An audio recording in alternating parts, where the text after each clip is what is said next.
E Mauro César Pereira, não tem como hoje não começar falando do Fla-Flu. Esse jogo que tá aí, já cheguei aqui no estúdio, Fausto Favar eufórico. Lógico. E aí, hein? E o Mengão hoje, hein?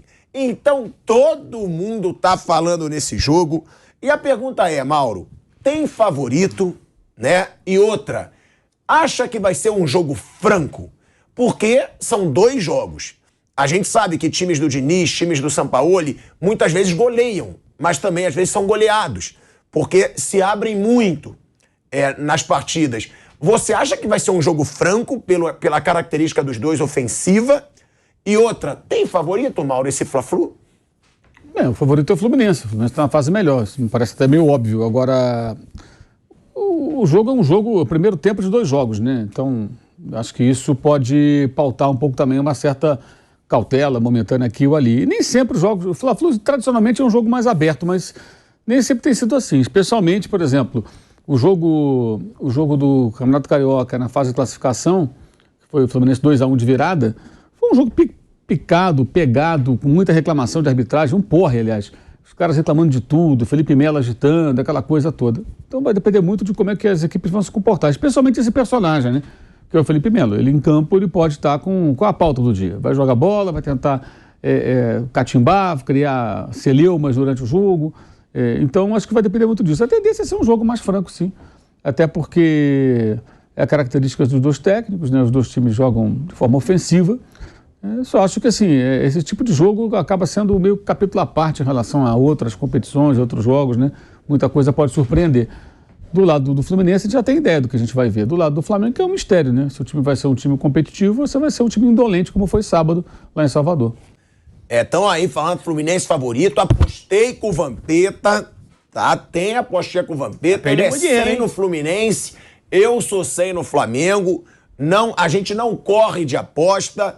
Agora, Mauro César Pereira, sobre a situação, né? Você trouxe a informação ontem, né, em primeira mão, aqui no Bate-Pronto, de que Matheus Cunha estaria se recuperando. E hoje definiria se ele jogaria ou não. Provavelmente deve jogar. Ótima notícia para a torcida do Flamengo diante da péssima fase do Santos. É péssima a fase do Santos. Cebolinha também voltou a treinar, já até voltou a treinar, né? O Matheus Cunha não voltou a treinar, mas estava se recuperando. Cebolinha e Thiago Maia voltaram a treinar e vão estar em condições de jogo hoje. Mas a provável escalação, né, Mauro, que eu tô vendo aqui, não sei se você concorda, tem Matheus Cunha ou Santos, se não houver essa volta do Matheus Cunha, Wesley, Fabrício Bruno, Léo Pereira e Ayrton Lucas, Davi Luiz e Pedro machucados, Vitor Hugo, Eric Pulgar, Gerson e Arrascaeta. Ou seja, o Thiago Maia, mesmo já treinando, parece que esses vão ser os volantes, o Vitor Hugo e o Pulgar, e o Gerson um pouco mais adiantado. Matheus França ou Everton Cebolinha e Gabigol. Você acha que é essa realmente a provável escalação? Não tenho a menor ideia. Não tenho a menor ideia. Mas é uma boa escalação, né? Não sei, o Gerson vai começar jogando esse tempo todo parado? Tenho dúvida. Talvez possa ser o Everton Ribeiro. Não, talvez possa ser Cebolinha e Matheus França pelos lados e Gabigol de centroavante.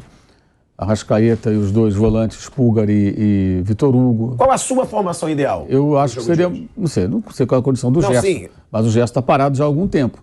Partindo do princípio que ele não deve estar no seu ideal, eu acho que talvez possa ser mais adequado ele entrar durante o jogo.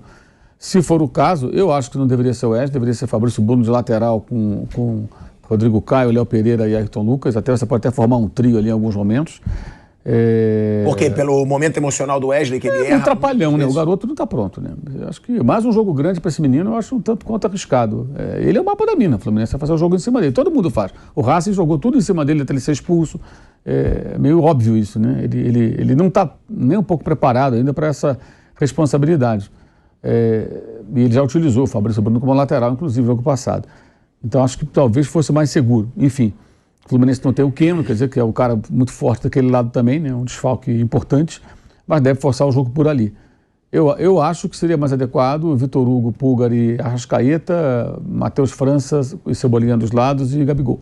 Acho que seria um time mais adequado, capaz de pressionar mais o Fluminense no seu campo, com muita força no começo do jogo, para marcar bastante.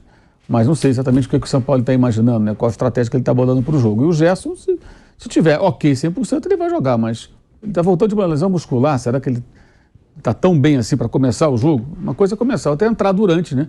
Você pega já o adversário mais desgastado, tudo, você tem uma pequena vantagem, né? Para um jogador que está voltando de contusão. Agora, se ele jogar, de repente o Cebolinha fica de fora, porque pode ser que ele faça o lado esquerdo e o Matheus faça o lado direito e o Cebolinha fica de fora.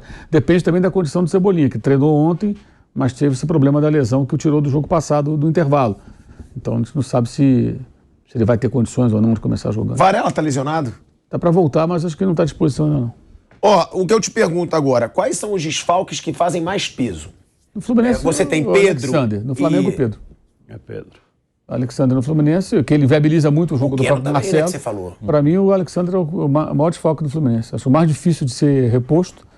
E do lado do Flamengo é o Pedro, óbvio, o cara que faz os gols, né? É quem tem feito os gols. O Davi Luiz, não considero nem desfalque. O Davi Luiz está muito mal, né? Ele fez um gol e deu passe para outro, mas defensivamente está uma coisa assim. Aliás, ontem estava vendo o jogo do Leicester e do Liverpool, tem o Faes, zagueiro do Leicester, é igualzinho fisicamente ao Davi Luiz. Ela consegue cometer mais erros do que o Davi Luiz tem cometido, uma coisa impressionante.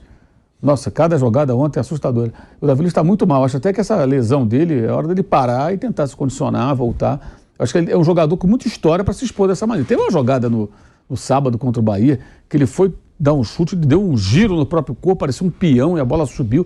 Nossa, assim, não dá. Eu acho que um jogador com a história dele não pode se expor dessa maneira. A fase é muito ruim, defensivamente, embora ele tenha aparecido em 2 jogadas ofensivas ali, mas ele é zagueiro. Então, já que ele está machucado, acho que é uma hora boa de parar, voltar bem, sabe? Treinar, se adequar. Alguma coisa não está legal. E ele fez uma boa temporada final, reta final de temporada no ano passado, formando a dupla com o Léo Pereira. Os dois viraram ali os titulares, o Flamengo ganhou as 2 competições lá, Copa do Brasil e Libertadores. E ele fez bons jogos, muito seguro. Não acho que seja um jogador que está acabado, não, mas a fase é muito ruim mesmo. Não é só do Santos, não. O Flamengo, ele teve até boas atuações com o Sampaoli, mas segue sendo um time, às vezes, que peca pela apatia. Contra o Bahia foi um absurdo. Um time com 2 jogadores a mais em campo jogar mal como jogou o Flamengo. E a gente falou isso aqui. O Bahia teve, inclusive, chances de empatar o jogo com 2 jogadores a menos. Saiu da Fonte Nova aplaudido pela sua torcida. Agora, hoje é o típico jogo que os jogadores têm que olhar um pro outro e falar: hoje é Fla-Flu. O Fluminense está construindo uma freguesia contra o Flamengo e já a gente vai trazer esses números, né, do Fla-Flu, que são números assim gritantes no confronto direto entre os dois. Mas antes, Bruninho, eu queria falar sobre essa situação dos gols sofridos pelo Flamengo. Porque o Fluminense é um time que propõe jogo. É um time que ataca e ataca bem. É um time que tem o Cano entre os grandes artilheiros do mundo, ali lado a lado com o Haaland. É um time que tem o Ganso inspirado como há muito tempo não se vê. Muito disso por causa do Diniz. É um time que tem o Arias jogando um bolão, que tem o André construindo jogadas. Ou seja, ofensivamente é um time que vem crescendo a cada dia e o Diniz gosta de jogar pra frente. E o Flamengo, em 31 jogos nessa temporada, sofreu 39 gols. 58% de aproveitamento nos jogos, porque tem 17 vitórias, 3 empates e 11 derrotas. É um time que também perde muito, né? A gente vê poucos empates e muitas derrotas, 11 derrotas já, nem no meio da temporada ainda. Sim. A gente está indo agora para o meio da temporada e o Flamengo já tem 11 derrotas. Se você for comparar com o Palmeiras, tem 2. Sim. Palmeiras tem 2 derrotas, o Flamengo tem 11. Como o Sampaoli pode se preocupar em atacar, mas também não sofrer gols como esse time do Flamengo vem sofrendo? 39 gols em 31 jogos na temporada, Bruno. Bom, boa tarde a todos. Realmente é um time que, para o nível de elenco, toma muito gol e perde muito jogo, né? O ano, assim, se você olhar em números, o ano todo, tem esses problemas, sim. É que também o Flamengo, ele troca muito, né, de treinador, ele não tem uma identidade de futebol tão bem definida quanto a do Fluminense. O Diniz está lá há 1 ano, que até para os padrões brasileiros é bastante tempo, então o Fluminense tem uma identidade muito bem definida. O Fluminense é um time que ataca, mas que não toma tanto gol, porque já tem uma identidade muito bem definida. Acho que não necessariamente quando você ataca, você vai tomar muito gol. Você pode atacar, ser um time que fica com a bola, que marca na frente, e não precisa ser um time muito vazado. Os times do Guardiola mesmo não tomam muito gol, né? E o time do Diniz, esse Fluminense do Diniz, não toma tanto gol também. O Diniz já teve momentos que os times dele faziam muitos gols e tomavam muitos gols. Esse Fluminense não, e continua com a mesma proposta, de atacar, de ficar com a bola. Não é um time que, claro que em um ou outro momento, o adversário também te empurra para trás. O Flamengo vai tentar fazer isso, porque o Sampaoli também é um cara que quer ter a bola, os dois vão querer ter a bola. Então vai ter alguns momentos que o Flamengo vai ficar mais com a bola, o Fluminense vai precisar esperar um pouquinho mais, e o contrário é a mesma coisa. O Flamengo ele tem algumas questões de acerto de equipe. O Flamengo tem alguns atletas que têm muita qualidade, mas participam um pouco sem a bola. O Gabigol participa pouco sem a bola, até ele é o que mais participa, ele participa mais que o Pedro e mais que o Arrascaeta, mas é um cara que ainda tem dificuldade. O próprio Bruno Henrique, quando joga, tenta, mas agora ele está numa condição física abaixo. O Gerson, que é muito bom, tem uma outra característica, o Sampaoli o vê até como um jogador mais avançado do que um segundo volante. Mas o Flamengo, como ele troca bastante de técnico, ele está sempre reiniciando, ele tenta buscar uma maneira de jogar. Ano passado, o Dorival, por alguns meses, conseguiu compensar com 2 volantes mais marcadores. Esse ano, um deles já não está mais. Então, é um Flamengo que tem muito jogador de qualidade, mas tem alguns que participam um pouco sem a bola. E aí, quando o time perde a bola, é difícil. A alternativa pode ser marcar pressão. Perdeu, pressionou. O Fluminense faz muito isso. Mas o Flamengo há muito tempo não consegue fazer. O time de 2019 tinha essa marca, perde, pressiona, já rouba lá na frente. Mas os caras estão mais velhos, é outra coisa. Então, o Flamengo tem que ter pelo menos uma cara, que o Sampaoli está tentando dar. Por isso que às vezes ele bota o Vitor Pereira já fazia, às vezes ele põe um terceiro zagueiro. Time, né, Bruno? Sim, sim. Cara, ele até dá, mas um time apático ganhando o que ganha não pode, né? Foge do técnico muitas vezes. Por isso que o Sampaoli, o Vitor Pereira, às vezes tentava um terceiro zagueiro para ver se compensa alguma coisa, solta os alas, protege um pouco melhor, ou um meio-campo mais reforçado. Acho que o Eric Pulgar é um cara que deu um certo equilíbrio quando jogou. Eu tenho gostado muito do Pulgar como primeiro volante. Então pode ser uma alternativa, mas o Fluminense é um time mais pronto até porque tem mais tempo de trabalho. Hoje não vai ter o Alexander, não vai ter o Keno, são desfalques. Importantes, talvez volte Samuel Xavier. Eu imagino que ele vai com o Lima no meio e o John Kennedy na frente, mas é um time forte, um time que hoje está mais consolidado que o Flamengo. A gente vai falar também dos desfalques, né? Porque o Bruno falou, o Fluminense não vai ter o Alexander nem o Keno. Flamengo não vai ter Pedro e Davi Luiz. Quem sente mais os desfalques? A gente vai falar sobre isso, vai falar também sobre esse duelo de treinadores, né? O Diniz, que é o grande nome na atualidade aí do futebol brasileiro depois do Abel Ferreira, óbvio, pelas conquistas do Abel, pelo tempo de trabalho. E tem o Sampaoli, que tem mais conquistas até do que o Diniz. E o Bruno mesmo já falou que o Diniz gosta muito do trabalho do Sampaoli, que sempre observou muito o trabalho do Sampaoli, mas que acaba de chegar no Flamengo. Mas antes, Vander, Fausto, tem essa situação aqui, ó. A gente falou de freguesia. E realmente, não é à toa que o torcedor tricolor chega animado, né? A gente tá vendo a torcida, o Fluminense vai ganhar do Flamengo de novo. Tem até aquela brincadeira, ganhar Fla-Flu é normal, né? Que o tricolor tá brincando muito e tem que zoar mesmo nas redes sociais, é a rivalidade. Porque, olha os números, o Fluminense é, com sobras, o time com mais vitórias contra o Flamengo desde 2021. São 14 jogos, 9 vitórias do Fluminense, 2 empates e 3 derrotas. Esses números são impressionantes, principalmente levando-se em conta a superioridade do elenco do Flamengo sobre o elenco do Fluminense. Esse ano um pouco menor, mas nos últimos anos o Flamengo era muito mais forte que o Fluminense em termos de nome.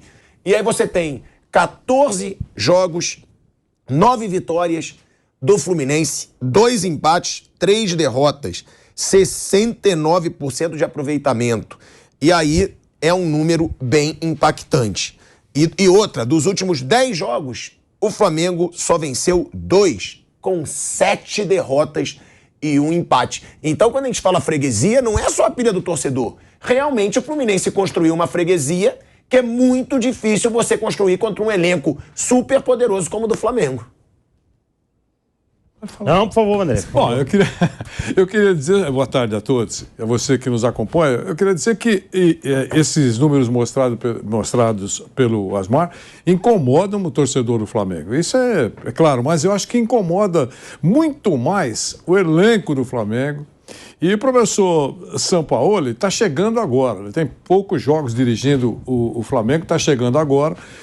Em confrontos com o Diniz, ele está levando uma leve vantagem, mas isso não importa. Importa o que passa pela cabeça dos jogadores, a meu ver.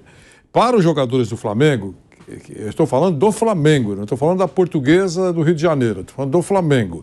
É evidente que esses números incomodam. Quando a gente faz algum tipo de estatística, essa até que não recua muito no tempo, é do dia 2021 para cá, mas alguns costumam dizer, mas esse jogador não tem nada a ver com isso, com a estatística que é desfavorável nesse momento. Eu lembro aquilo que algumas horas a gente ouviu do Luxemburgo, ele falou, mas sem dúvida alguma, jogadores de outras equipes e técnicos devem pensar, talvez não falem, mas devem pensar a mesma coisa.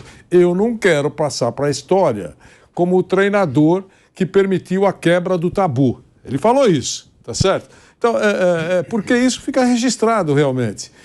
Aqueles mais atentos acompanham isso. Então, eu entendo que esse é um jogo importante e o Flamengo tem que mostrar que está prosperando, tem que tentar diminuir essa estatística, tem que mostrar serviço exatamente nesse jogo grandão. A gente sabe a importância de um Fla-Flu. E, por outro lado, o professor Diniz está vivendo uma fase muito legal, está tanto tempo no Fluminense, tem dezenas de jogos, está ajeitando o time, ressurgimento do Ganso, tem tanta coisa acontecendo a favor do Fluminense nos últimos tempos, mas é um grande clássico, eu espero um clássico com gols. Eu sei que teremos o segundo jogo, mas eu acho que pelo perfil dos dois treinadores, o jogo será muito animado. Asmar. Fausto. Ô, Pilhado, boa tarde a todos. O Fluminense está vivendo uma lua de mel e o Flamengo está naquela crise do relacionamento. É mais ou menos por aí, né? O Fluminense está vivendo um grande momento com a sua torcida, os jogadores desempenhando um grande futebol. O Ganso, que eu acho um jogador extraordinário, tá bem fisicamente, e quando ele tá bem fisicamente, ele rende muito mais do que os outros no futebol brasileiro. É um cara muito acima da média, né? É uma pena que ele não teve essa sequência durante toda a sua carreira, porque é um jogador que a gente gostaria de ver rendendo, que está rendendo numa seleção brasileira, rendendo nos clubes, ter ido para o futebol europeu. É um jogador extremamente acima da média, né? Quando está 100% fisicamente. E me parece estar assim. E ele tem um entrosamento realmente fantástico com o Fernando Diniz. O Diniz acha uma situação interessantíssima para ele ali dentro de campo e ele desempenha muito bem. Fora o elenco do Fluminense. Hoje não existe essa disparidade, como você bem colocou, entre Fluminense e Flamengo no elenco. É óbvio que o Flamengo... Não, o elenco do Flamengo é melhor. Mas o time titular, se você for ver ali, tô dizendo a disparidade brutal que era. Não tem mais isso. Continua com um grande time, continua com um grande elenco. O Flamengo tem todas as condições de virar essa chave, sem nenhum tipo de comparação com o Corinthians, o que você falou de um time apático, né? É mais ou menos isso, são jogadores que ganham milhões, jogadores de nome, ou não, jogadores do Corinthians também, jogadores de nome, mas que não estão rendendo absolutamente nada. Por quê? Porque falta realmente isso que o Bruno coloca muito bem, uma sequência de trabalho. O Flamengo, assim como o Corinthians, trocou muito de treinador, ganhou títulos, é o que dá uma refrescada, é isso que favorece o time do Flamengo. O Flamengo vem de grandes campanhas, grandes jogos, né? Agora, é inevitável a gente apontar o Fluminense hoje como favorito pelos números. Os números falam por si aí, né? E são números assim consideráveis, né? Não existe nenhum tipo de equilíbrio. É um favoritismo, se for baseado em números, muito grande do time do Fluminense. Só que é um duelo de dois jogos, onde o mental também vai pesar muito, né? Entendo que o mental vai pesar muito. Eu não arriscaria tudo nesse primeiro jogo, apesar de entender que os caras, eu acho que vão arriscar tudo nesse primeiro jogo. Não vai ser jogo de compadre, não vai ter essa de deixar para o segundo jogo, até porque o mando é do Flamengo. Como que é no Rio, Mauro e Pilhado? Tem a torcida mista, mas hoje tem a maior parte da torcida do Fluminense. Hoje né? é a maior parte da torcida do Flu, né, Mauro? É isso, né, Mauro? Tá sendo assim, né? Eles têm um misto no meio ali, né, Mauro, no Maracanã? No Maracanã você tem o setor sul do Fluminense à direita, o Flamengo à esquerda. Os outros setores você pode comprar qualquer um pode comprar. Geralmente o pessoal fica até mais perto da torcida ali, do lado da sua torcida, mas é misturado. Só que dessa vez, como o mando é do Fluminense, a torcida do Fluminense está motivada, isso nunca aconteceu, né? Mesmo com o mando do Fluminense, nunca se comprou todos os ingressos. Dessa vez, a torcida do Fluminense, que teve prioridade na compra, comprou nesses setores centrais e comprou o setor atrás do gol. E aí a do Flamengo vai ficar só do lado esquerdo, vai ser minoria, né? E no outro jogo o inverso vai acontecer, os ingressos também já acabaram. Que é uma raridade. Né? Mas os lados dos anéis vão separados. ser completos. Aí pode ser completo pro Flamengo. Atrás de cada gol, cada um tem o seu espaço. Norte, Flamengo, Sul, Fluminense. Eles compraram mais aquele setor misto ali. Eles esperam, pelo menos, estão falando do Rio de Janeiro, cerca de 70 mil pessoas lá. Mas eu acho... é um público grande, né? E eu acho que pro futebol isso é excepcional, isso é uma novidade, é o que você falou, momento de zoação tem que ter também. O Flamengo tava pisando em cima de todo mundo no bom sentido, e é legal também. O Palmeiras tá pisando e depois dá a volta por cima. Tomara que os times consigam dar a volta por cima, os grandes rivais, né? Que não fique essa... Pro palmeirense é ótimo essa mesmice, pro Flamengo era ótimo. Mas enfim, se eu tivesse que apontar um favorito, é óbvio que eu apontaria hoje o Fluminense. Agora, o Flamengo tem como surpreender, o Flamengo tem como dar a volta por cima. E um jogo desse, e um duelo desse, uma decisão dessa contra o Fluminense, eu acho que sim seria uma grande virada para o Flamengo se o Flamengo passasse para a sequência da temporada. E o contrário seria o mesmo, seria uma tragédia, acho, caso caia contra o Fluminense.